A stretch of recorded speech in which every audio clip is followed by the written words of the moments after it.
Agents detail their role in probe prompted by attorney Michael Sussmann, who is on trial over an alleged false statement to the FBI.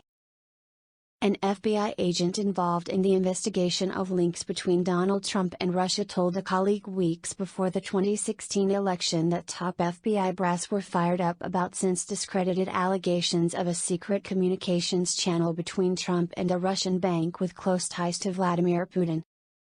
People on 7th floor to include director are fired up about this server, FBI agent Joseph Pientka wrote in an internal instant message to another agent working on the issue, Curtis Heide, on Sept. 21, 2016. Reach out and put tools on. It's sick, not an option, we must do it. But Pientka's comment, revealed in courtroom testimony Monday, was part of a conflicting narrative presented to jurors about the secrecy and urgency with which the FBI treated allegations related to the Putin-linked Alfa Bank. Those claims arrived at the Bureau via Michael Sussmann, a cybersecurity attorney who represented the Democratic National Committee and the Hillary Clinton campaign, in the final weeks of the 2016 contest. Special counsel John Durham has charged Sussmann with falsely telling the Bureau he had brought the Alfa Bank tip in his personal capacity, not on behalf of any of his clients, potentially affecting the FBI's handling of the tip. But Sussmann's defense team has emphasized that the Bureau was well aware of Sussmann's ties to the Democratic Party and that the circumstances of the tip were irrelevant to FBI's decision to pursue it and ultimately deem it unsubstantiated. The ongoing trial is the first courtroom test of Durham's long-running investigation into the origins of the FBI's Trump-Russia investigation, and he's used the Sussmann prosecution to publicly disclose a broad swath of his case. Sussmann's team, though, has cast doubt on the allegations, describing them as a desperate effort to shoehorn salacious and misleading evidence into the public record. So far, Sussmann's trial has featured testimony from a series of high-profile witnesses, including Democratic Party attorney Mark Elias, former Clinton campaign manager Robbie Mook and former senior FBI officials. Despite Pientka's messages, other witnesses described the Bureau's reaction to the Alfa Bank tip as relatively modest, a limited offshoot of a much broader and more urgent investigation of Russia's interference in the 2016 election, and any evidence of the Trump campaign's involvement. Indeed, current and former FBI witnesses seem to have hazy memories of aspects of the Alfa Bank episode and indicated their recollections were heavily influenced by notes, emails and messages they exchanged at the time, which have been unearthed by Durham's team. Bill Priestap, who led the FBI's counterintelligence division in 2016, said he recalled regular briefings about the broader Trump-Russia investigation, known as Crossfire Hurricane, but that he didn't recall similar briefings on Alfa Bank. It was not something I was regularly briefed on, and if I recall correctly, at the end of the day, it didn't amount to much, said Priestap, who is now retired from the law enforcement agency. It fizzled out.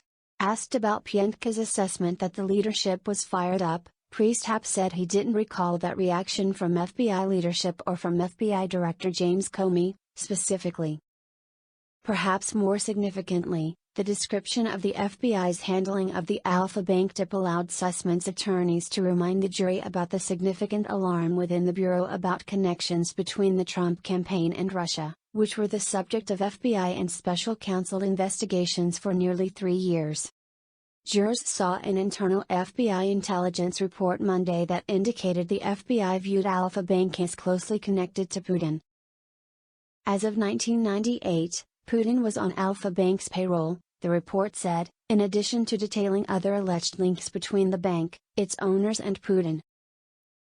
Witnesses at Sussmann's trial continued to provide murky accounts of how FBI personnel were told to handle the issue of the DNC-connected cybersecurity lawyer when pursuing the allegations he had relayed. Agent Ryan Gaynor said he was told that Sussmann's identity was considered close hold, but he did not recall being told why. "If I was given any reason at the time, I do not remember what that was," Gaynor said. Gaynor became the focal point of the Sussmann defense team's effort Monday to poke holes in the prosecution's case. Gaynor provided 2 important pieces of evidence for prosecutors: claiming the existence of the close hold, which he says prevented him from sharing Sussman's identity with the Chicago-based agents leading the investigation, and testifying that if he had been aware of Sussman's potential motivations for lodging the allegations, he wouldn't have devoted his attentions to the case, diverting from other matters. But Sussman's attorney Michael Bosworth hammered away at Gaynor's credibility, noting that the FBI agent's story shifted throughout multiple interviews with Durham's team, ultimately ending with the most incriminating version of the story that prosecutors deployed against Sussman. Bosworth noted that the account Gaynor gave during an October 2020 interview with Durham's prosecutors led to them warning him that he was no longer merely a witness in their probe but was now a subject of the investigation, meaning that he could face criminal charges. "I was in significant peril," Gaynor said. "It is very concerning as a DOJ employee that now the Department of Justice is looking at you." Gaynor said he was told his status was in jeopardy after he said he didn't recall any direction to other agents that they couldn't contact the person who delivered the server allegations to the FBI. Gaynor said that after his interview he reread records related to the case and recalled that he had told others at the FBI about the close hold designation. Bosworth suggested that Gaynor changed his account to please prosecutors, but the agent said his recollections were refreshed by looking at his own notes. Former FBI General Counsel James Baker testified last week that while he didn't widely share the details of Sussman's role with others at the FBI, he did tell Priestap, who wrote it down. Baker said he didn't recall refusing to disclose the name to others at the FBI. Heidi and other agents in Chicago seeking to verify the claims asked if they could be told who provided the data and accompanying analytical white papers to the Bureau. "We really want to interview the source of this information. Any way we can track down who this guy is and how we're getting this information?" Heidi wrote to Gaynor in an October 3, 2016, email. Testifying for the prosecution, Gaynor said he felt that revealing the source wasn't necessary at that point because agents were still trying to trace the alleged data links. He said they were ultimately determined to be spam email messages sent by a marketing server. The FBI did reach out discreetly to a cybersecurity firm, Mandiant, and learned that company looked into the allegations and found them to be without merit, Gaynor said. However, he testified that the FBI avoided other steps like interviewing outside technology experts because they feared that doing so would lead to reports, just prior to the presidential election, that the FBI was investigating the issue.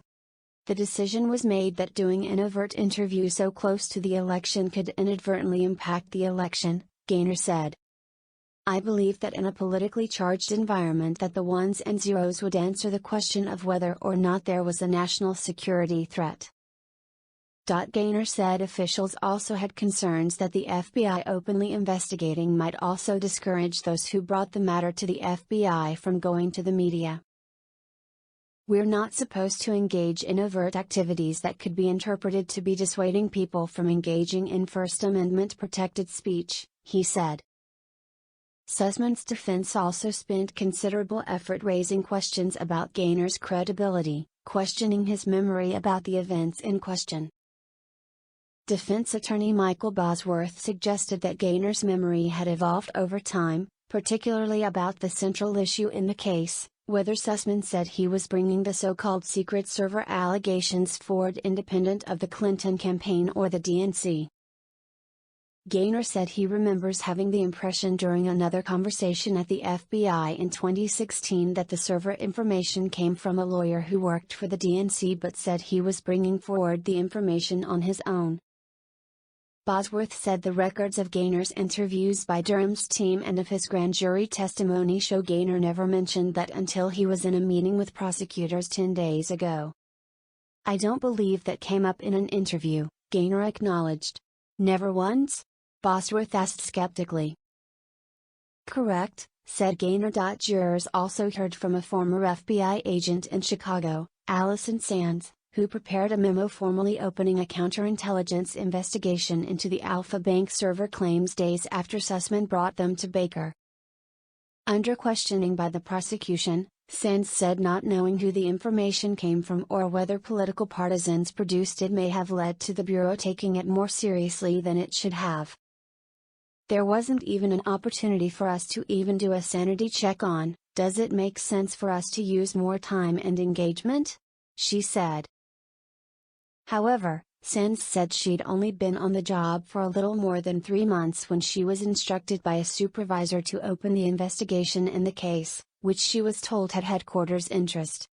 As a result, the investigation was going to be opened regardless of what she thought, and briefings on developments were conducted twice a day, she said. Especially as a new agent, this was my most important thing, she said. Sands also said both the opening and closing records for the investigation say the information came from the Department of Justice. That appears to be an error, perhaps garbling the fact that Sussman was once a DOJ prosecutor. I still don't know 100%, at all, Sands said. Sands acknowledged that some cybersecurity agents within the FBI dismissed the alleged evidence from near the outset of the probe, with one saying in an instant message to her, "What a waste of time. But a fun exercise."